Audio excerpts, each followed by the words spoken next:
My child is out of control. Shh.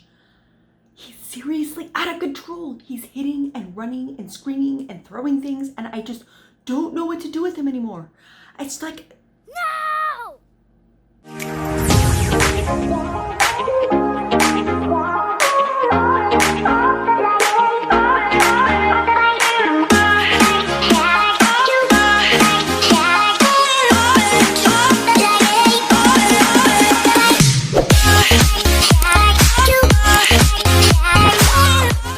Welcome to Be the Change Parenting, where we teach values, self-esteem, and connection, amongst many other parenting topics. So if that sounds up your alley, then feel free to subscribe, and we will see you many times back for all of our other videos. My child is out of control is today's video.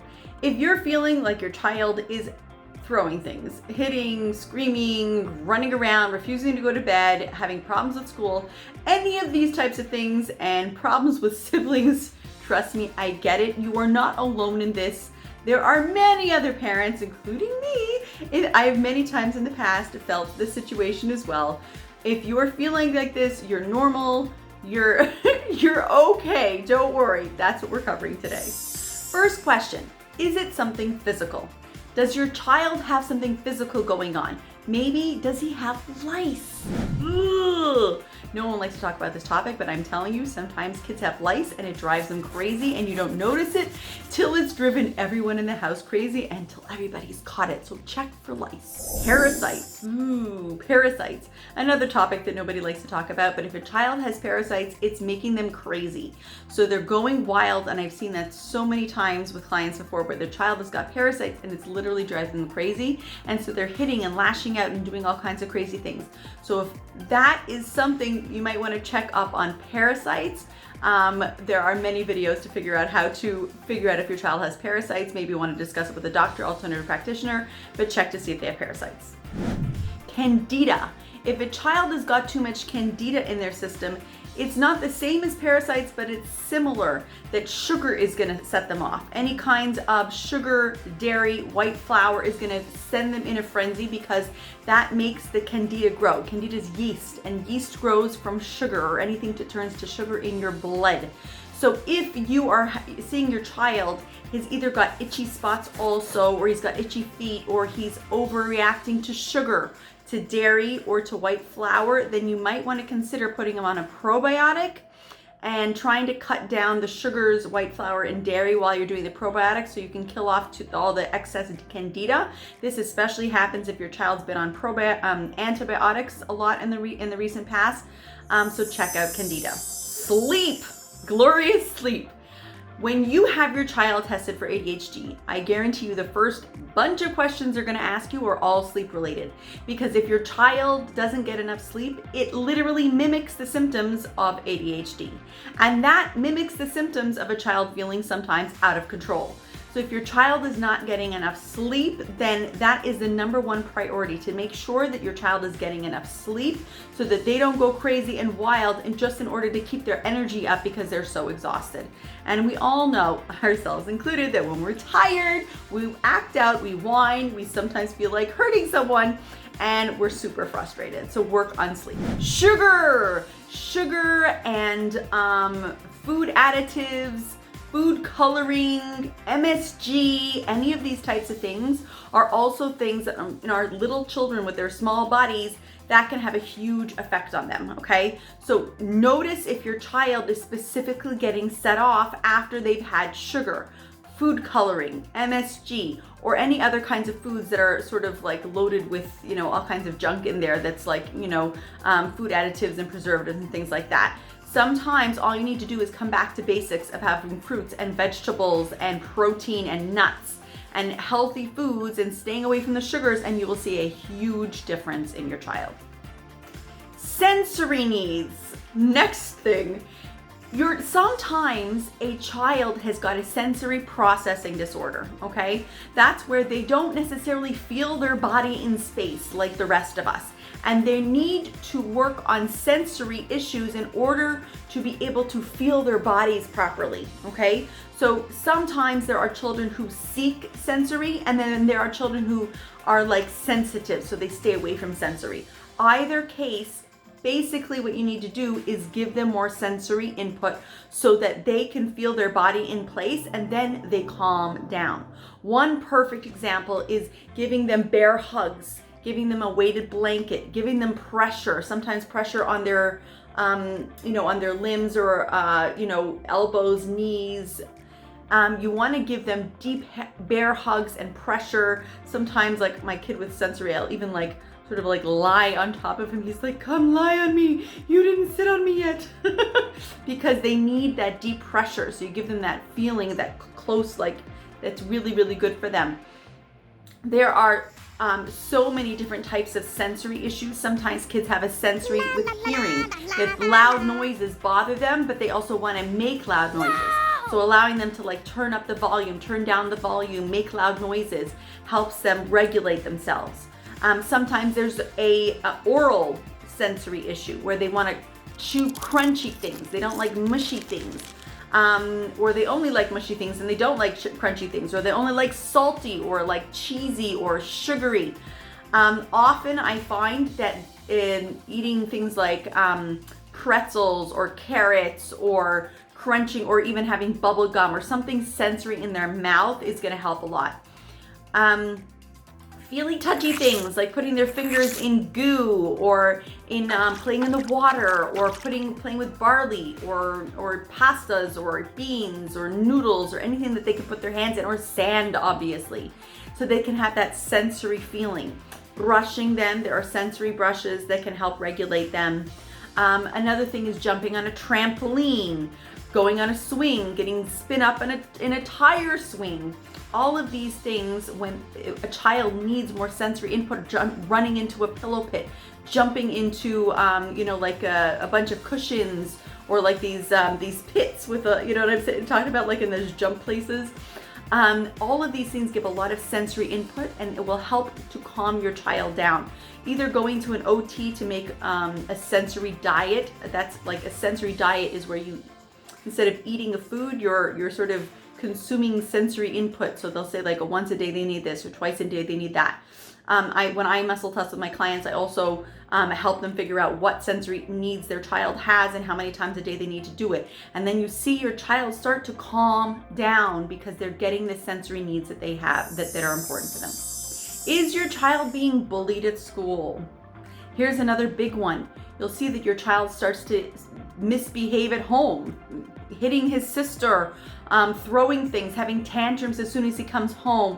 He's just, sometimes kids will start to stutter or bedwet, or they'll just be angry and frustrated and taking things out. Sometimes you see this with younger kids, and sometimes it's older kids. They're going to middle school, going to high school, and they're just getting really frustrated from all the things, the pressure, the anxiety. Maybe they're being bullied, actually bullied and made fun of. Maybe they're being left out. Maybe they feel like they're not sure where they are socially.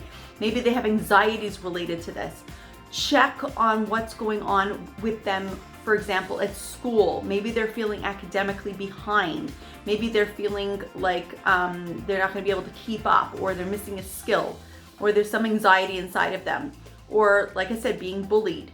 So any of these things, check on them emotionally. Maybe they're taking it out. Like how we could have had a hard day at work and then we come home and take it out on the people at home. So kids do the same thing. So check to see if there's something going on with your child at school. I had this with one of my children. I started him in like a preschool, and he came home and he started stuttering. He started bedwetting, and he started like throwing things and beating up his younger brother. And I just realized that like, something's going on. And lo and behold, he was being bullied at school. I had to pull him out of that environment and put in something else. So check on what's going on at school. Structure. Maybe your child needs more routine. This you find especially like in long summer vacations or you've got off for a long time. Is your child missing the routine? Do they need a specific routine? This is what we do at 9, this is what we do at 10, this is what we do at 11. Do they need a routine? Do they have an organized living space? Do they know exactly where their toys go? Is there a space, do they have a sibling that's making a mess of their organized space? Do they need more concrete boundaries? Are they pushing the limits and not sure what's okay and what's not okay?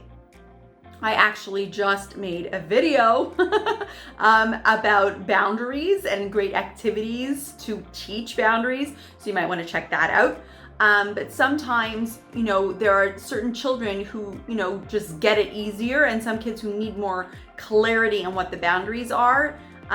So that's of course where you're going to have to be more clear on the boundaries, not like one day it's okay and one day it's not okay, to make sure that when they push up against the boundary, it's very clear, and to make sure that they have the structure in their life and that they have, their routines in place. Does your child need more attention?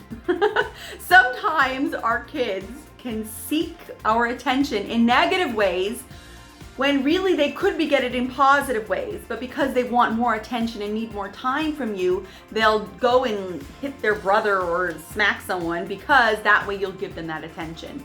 So is there in place in your relationship with your child time where they have special connection with you, individual, undivided time every day, even 10 or 15 minutes, where they get to be specifically with you and connect with you, connect with their other parent?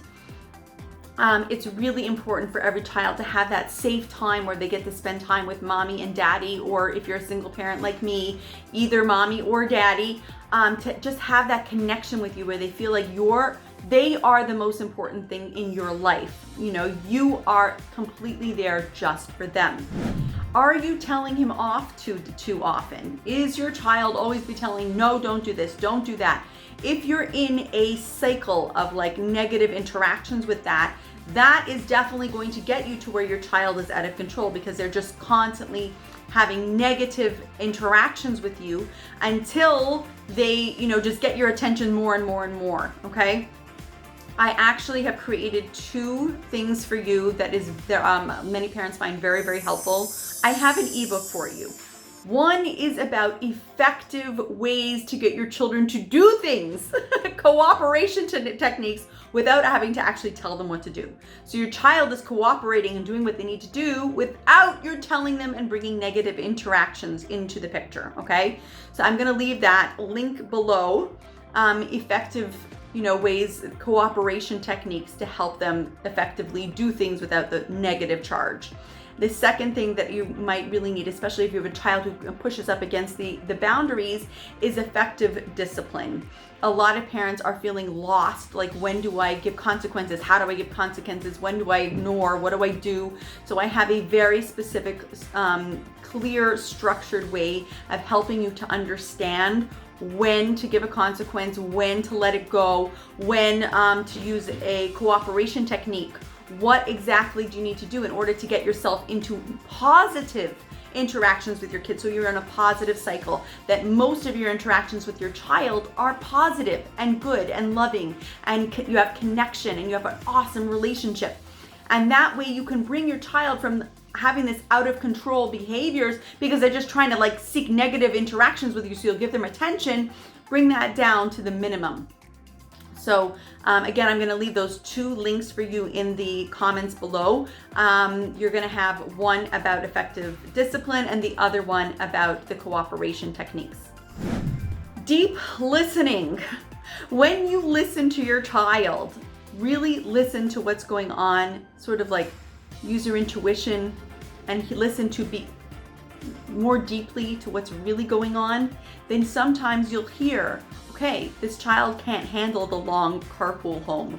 This child is having a hard time with interactions with a specific friend. This child is not getting along with their teacher. This child is having a really hard time with their ADHD brother.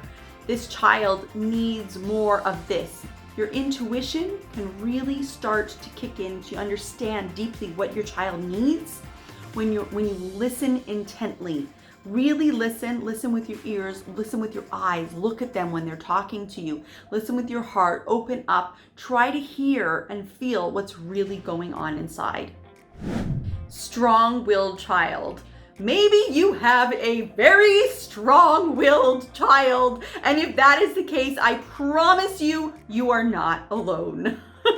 If you have a strong-willed child, I am going to make another video for you, so you should check out strong-willed child, because a lot of people are struggling with this when you've got a child that, like, maybe you have other kids and they're just so like, okay, mommy, I'll take your hand and go wherever you want. And sometimes you have a child who just needs to have it their way. They think they're already 25. They know everything, and everything you say is wrong. And that could drive you absolutely insane. And you feel guilty, and you feel like, what's wrong with me that I haven't gotten this parenting thing when everyone else has gotten it? What is wrong with me?